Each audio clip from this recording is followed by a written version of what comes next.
Hey everyone, thank you so much for taking the time to tune in, and a very special thanks to Seattle Design Festival for making this happen. Uh, my name is Rutwik Karra. I'm an urban designer, and I love to think about cities. Uh, Before diving in, let me be clear that this isn't really a talk, but it's more like a guided wandering through a series of guided speculative stories, a mix of questions, observations, and maybe a little bit of an experiment on how you look at city design, and especially with a little bit of extra care. So let's quickly dive into the conversation. And well, yeah, this is me listening to the future. Imagine it's the year 2085. I'm walking my grandchild home from school. The road is kind of flawless, almost too perfect. Everything feels very engineered, but something in the air smells a little off, kind of familiar, kind of unfamiliar. It's very metallic. Uh, and the weird part is that I can't really tell if the street that we walked in is the exact same street we were on yesterday. Everything same, or probably we are miles away from the same place. The buildings shimmer almost glowing, just like one of those architects' renders from back in the day. But the people, there's something odd about it. There's something different. And that's everybody looks the exact same. Same clothes, same expressions, same kind of everything. It's polished, it's perfect. But it feels like something's missing. This is a public place. At least that's what the sign says. But where is the public? Everything looks designed, controlled, clean, perhaps way too clean. And I catch myself thinking, who am I in this place? How do I belong here? And that's when I think about this skyline is kind of stunning, right? It's really stunning, but it's very familiar, just like any other skyline that we've been to. And we didn't really wake up one day to find ourselves in this, it kind of happened very slowly. A quiet sliding of our lifestyle into, I'd call it a sameness, efficiency, profit, standardization. The idea that we could just copy paste the ideal lifestyle to everywhere, every place, the same apartment layouts, same brands, same rhythms over and over. Every place starts looking like the last one. And here's the catch: sameness isn't harmless, it takes away our differences. Cities lose the accents, their quirks, their histories. The memory gets flattened out in this process. And when that happens, we don't just lose buildings, we lose ourselves, our identity, we lose a place, we lose the feeling of belonging altogether. Now let's take a look at these two streets. You probably recognize both of them. One is quite rare to find, and uh, the other, you probably just a few blocks away from it right now, wherever you are, right? So, what did we give up? Was it really worth it in this process? And eventually, some developers try and they come into our lives to fix the problem that we are in. They give us new identity, right? The logos, the graphic design, the cute signages, the branding, a culture. What is that really means here? What's identity perhaps that these people are giving us? And this is one of my most favorite slides because pick any direction, walk in any direction for 10 minutes, and you'll find a version of this building. And when we all start to live in the same boxes, we start to kind of have the same lives. And that's why perhaps maybe your loud friend feels a little awkward in your apartment, or your dog doesn't really bark anymore in the elevator. It's kind of weird, right? Now, when I think about these buildings aren't really built for living, right? They build to impress, they build to kind of intimidate you. You look at them and think, uh, someone needed to prove a point. They're just trying to make a point. It's not a home. The building, the architecture isn't really offering you a home. And we've all seen this one. You spot it and you instantly know that it's an Apple store on the ground floor, right? It's designed to stand out, but not to fit in. The architecture is perhaps acting like a product, a commodity good that's ready to sell out. Then you take a turn at a corner and you're at one of these places. Even though you're alone, but it doesn't feel like that. There is nobody around, and but you kind of feel like being watched. That someone's chasing you. Mind you, that is architecture. That is design. This is a stunning piece of architecture. Now and then we find them more often. Uh, they always say we're bringing the nature back, but are we? Or are we just decorating steel and concrete with vines and like greenwashing it from narrative terminology to kind of literally putting out grass on every piece of wall? It's not hope. It's a clever way of marketing. Uh, Notice carefully. Every lead rated building looks kind of the same, and these choices, these buildings, they shape us. Not just our streets, but our habits, our moods, our memories, often without us kind of realizing what it's actually. Now let's try and understand a little bit of a different kind of a perspective, right? Switching sides. We've been told that some places like this aren't really meant to be, but people kind of survive there.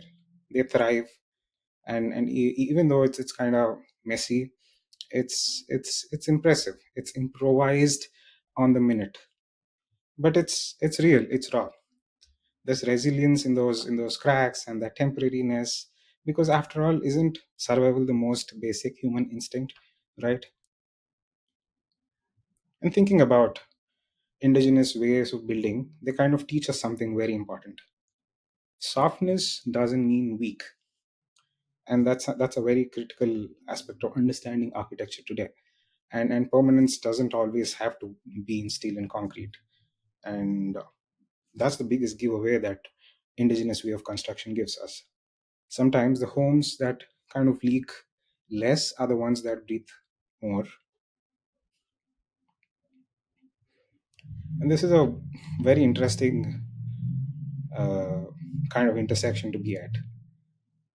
We'd always find ourselves in one of these, just outside our cities, right? There's our absolute chaos, the random paint colors, tangled wires, things that shouldn't work, but all of them kind of work. That's strange. That's a strange kind of beauty in all of that mess that's bringing this place up. A kind of truth that we all are, right? And that's what kind of leads me into thinking the stains on these wall. And I think immediately as a designer, or somebody who's looking at the place in the module of developing this place, says that this needs to go off. But what if those stains are what that's sustaining the place now? Inside, life is perhaps happening in the most gorgeous way, in the most ordinary yet a very quiet way. And yet we kind of try and bulldoze it off to build something sleeker, emptier, certified, rated, like one of those buildings we saw a few slides ago. And that leads to a bigger question, right? What if we kind of celebrated the ordinary spaces that shift with time, with the change of light, that grow with you? What if our homes reflected our little quirks but not erased them? What if borders kind of blurred instead of cutting us from each other?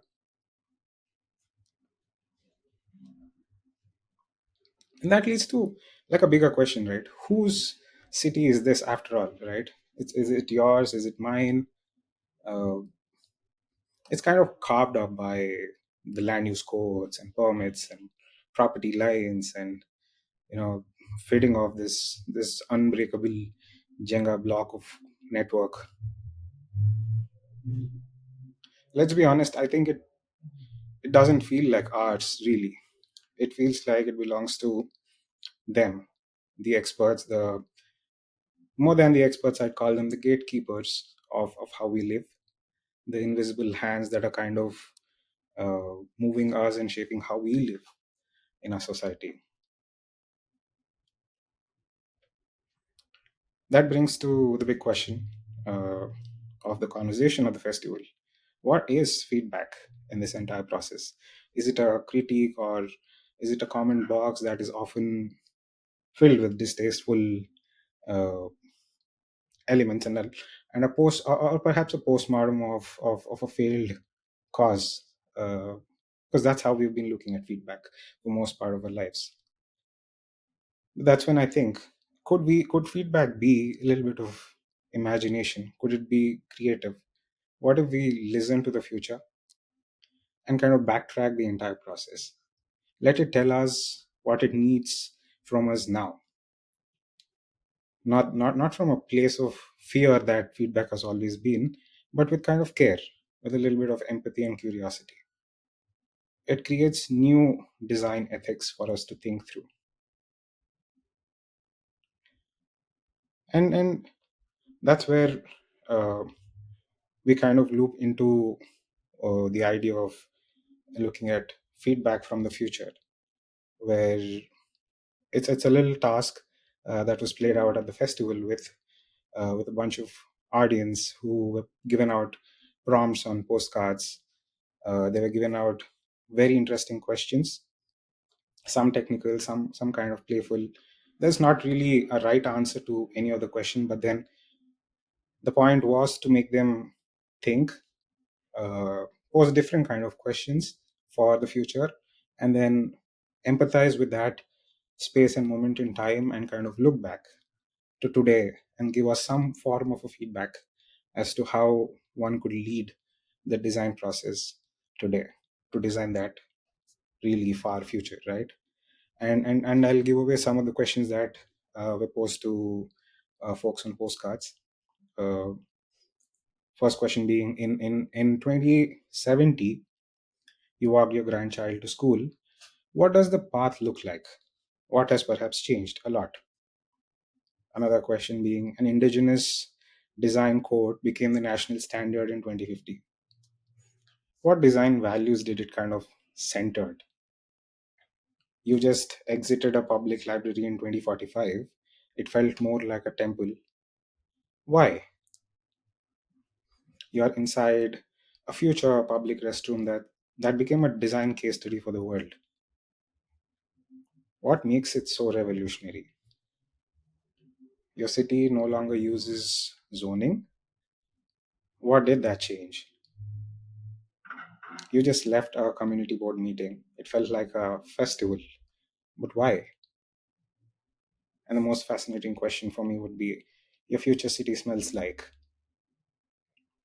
And posing these kind of questions that made the audience members think, which led to them kind of engaging with a lot of answers in how they think, uh, which helped me out in my design process and the research at large.